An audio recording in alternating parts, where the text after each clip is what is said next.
Today, we are digging into one of the most heated debates in America, the welfare system. Is it a safety net that helps people or a trap that holds them back? We're going to explore this whole thing through some fascinating research by Dr. Ronnie Rodis. And what makes his work so compelling is his background. He has a Ph.D. in information technology science, but also a master's in criminal justice. So he brings this really unique, data-first lens to a topic that, is usually all about emotion and politics. So let's just jump right in with the big question, the one that's at the heart of it all. Is the welfare system a lifeline that pulls families back from the absolute brink? Or is it more like a web that ends up trapping them, making it even harder to actually escape poverty? This is the core of the whole debate. And you can see the two sides are just worlds apart. On one hand, supporters say these programs are absolutely essential, that they prevent the worst kinds of human suffering. But on the other hand, critics argue they create a culture of dependency. And this is exactly where Dr. Rodis's research comes in. It's all about moving past the talking points and looking at what the evidence actually says. Okay, so let's start by tackling one of the biggest criticisms head-on, the idea that people on welfare just don't want to work. The research uncovers this incredibly powerful structural reason why that's often just not true. And it has a name, the benefit cliff. So what is it? Well, imagine you get a small raise at work. That's good news, right?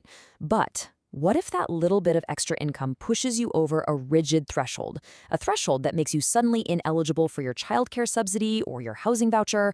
All of a sudden, that 50-cent an hour raise could literally cost you hundreds, maybe even thousands of dollars a month. That right there, that's the benefit cliff. And this chart just shows you how backward it can be. Look at those bars. Before the raise, your total resources are at one level. After the raise, once those benefits are cut off, your total resources actually go down. Think about that. You're working more, you're earning more at your job, but your family is actually worse off financially. So according to the research, avoiding that cliff isn't about laziness. It's just a perfectly rational economic decision. This quote from someone who was actually part of the study, it just brings that chart to life, doesn't it? It's not about avoiding work. It's about managing an unbelievable amount of risk when you have absolutely no cushion. When the choice is a stable home for your kids versus a tiny, uncertain pay bump, the decision is heartbreaking, but it's also crystal clear.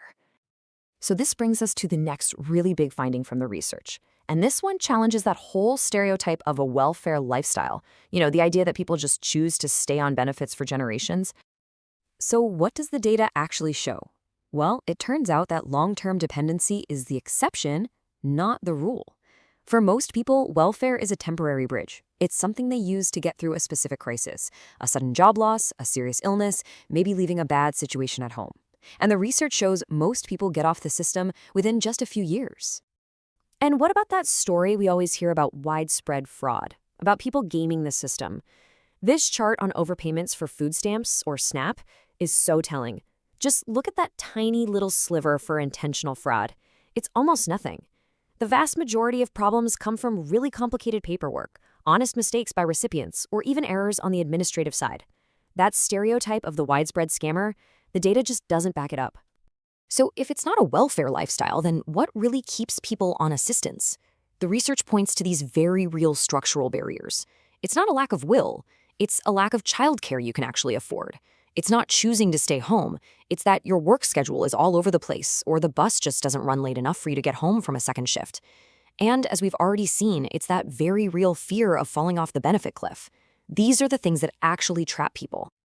All right, now the research takes us into even more complex and, honestly, more difficult territory.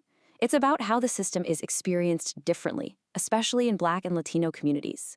Is this system a form of support, or can it sometimes feel more like a system of social control?